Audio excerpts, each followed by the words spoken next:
Hey, how's it going? I'm gonna get yelled at for this video.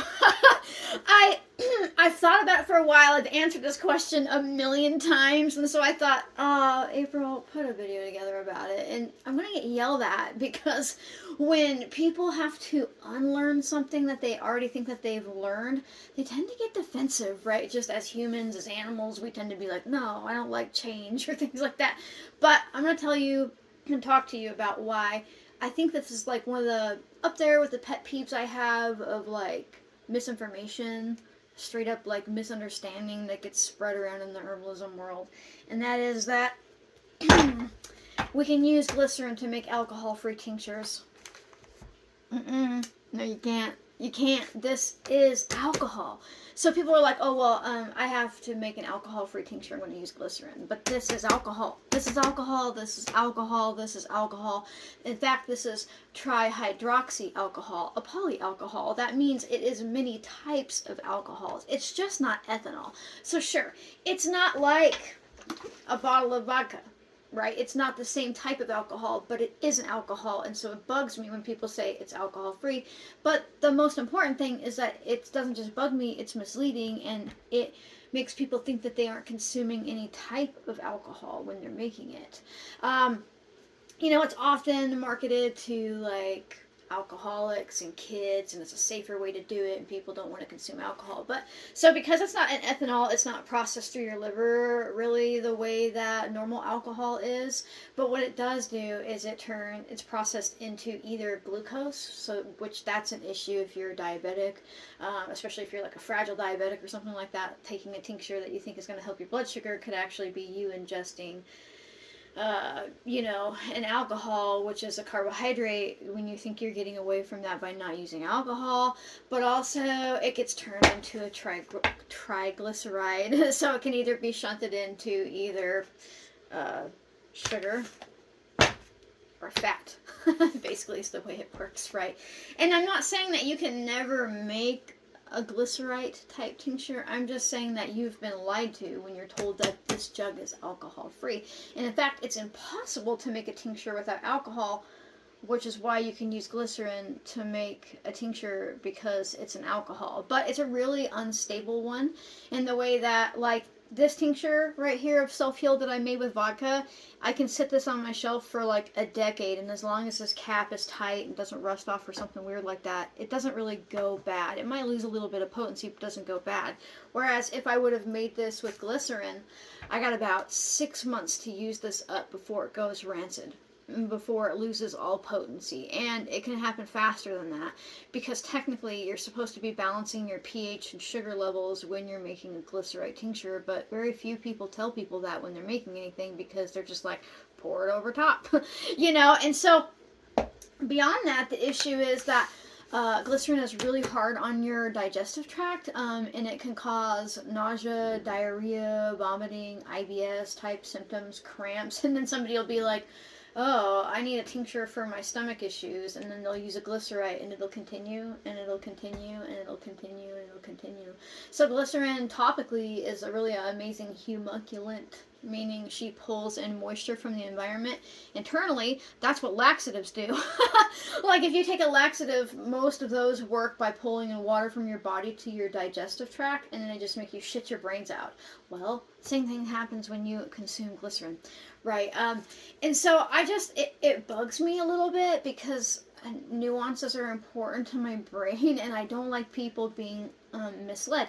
Now, I'm not saying if you're an alcoholic that you should start using alcohol-based tinctures, but the thing that also gets to me about the herbalism world, and I get it, I've taught people how to make thousands of tinctures, we kind of just feel like lately people only want tinctures, and I get it, because they're for convenience and you get a lot for a little, right? Like, I can turn this self-heal into like a large amount of doses that will last me a long time, versus if I had used that self-heal for tea, it wouldn't have lasted for so long. But when people ask me, what can I do if I can't consume alcohol? And then they're like, oh, I'll just make a glycerin tincture. I'm like, well, it's alcohol, right? But we get lost. We get lost and don't realize that herbalism is so much more far-reaching than just tinctures. So you could use a tea, you could use capsules, you could make an oxymel, you could make an electuary, you could make an herbal infused vinegar, you can make a nourishing herbal infusion depending on the herb. There are a lot of ways to work with herbs beyond tincturing, but I get it. Some people find tincturing to be the easiest way to step in because it's like playing a jar of vodka over top, put it on your shelf, wait for it. Now, if you just don't want to consume alcohol in general, the irony is that this one won't evaporate off. It'll never not be alcohol, right? It can go unstable, but you can't add this to like some warm water and let it sit for 30 minutes so the ethanol evaporates off. But you can do that with this. Or with this. If you leave this cap off of this vodka and you go about your life, in about a week or so, it will have evaporated all the alcohol off, and then you'll have a little bit of water left, and eventually that'll evaporate off, right? That's why you gotta keep a cap so it stays in there, right? But you can take your tincture and you can add it to a little bit of what I call like tea warm water, where it's like warm enough that you're making tea, but you can take a drink without burning yourself, right? And you put that in that water and you let it sit for like 30, 45 minutes. The minuscule amount of alcohol will evaporate off. If you put this into the water, nothing will happen. And it won't evaporate off. It'll just sit there and float, right? And so you can't really evaporate this one off, but you can evaporate this one off. Now, my kids are grown. I'm old now. I'm getting there. But when they were younger, all day long, I would work with a normal tincture versus giving them a glycerite, right? Now, if you decide to use tincture with kids, you got to understand that they have little bodies and they don't need as much, but you can just evaporate it off, and then you're left behind with the compounds and like something warm for them to drink, right? But what's funny is you could even just put it in normal water and eventually it'll evaporate off. And the thing to know about tinctures made with 100% vodka is that every drop of tincture you take is 50% water, 50% alcohol. So that means if you take like 4 drops of a tincture, it's 2 drops of alcohol. There is more alcohol in a ripe banana than in the average tincture dose made with 100% vodka. Now, if you're an alcoholic, I get it. Sometimes it's not about the amount of alcohol that's present, it's just like the smell or the flavor, not having it in your home. And for people that are living with that right now, I really recommend looking at other parts of herbalism. Quit trying to find a way to make a tincture without using alcohol, because it's not possible. Look for other ways to bring herbs into your life. For other people that have been a long time in their alcohol recovery, and it's such a personal thing. Every single person and body and their type of addiction is different. But I know people that have used tinctures to reframe their relationship with alcohol. So instead of being something destructive that they use to escape, it's something like that is helpful and is helping them heal. And they're like just building a different relationship with it because they're not using it to harm themselves, they're using it to help themselves. But again, it really, really depends on the person. So it's a personal decision that you have to make. But if you decide that you just can't have this in your life, and you decide that you want to work with glycerin anyways, you need to make sure that you're using it up quick. I would just make small batches and understand that it might make you shit a bit.